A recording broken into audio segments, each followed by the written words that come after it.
Kwa majina naitwa Hamisi Farijala Nyoni. Ni katibu hamasa UVCCM takwimu.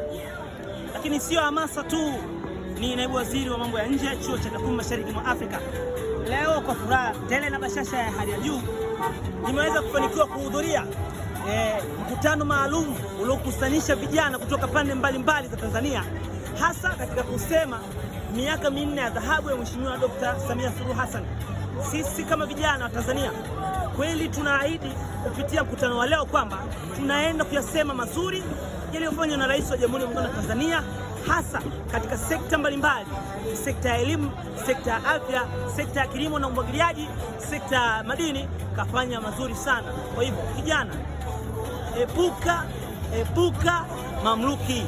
Wale Chadema wana ajenda yao, sisi tupo kwa ajili ya kupambana nao.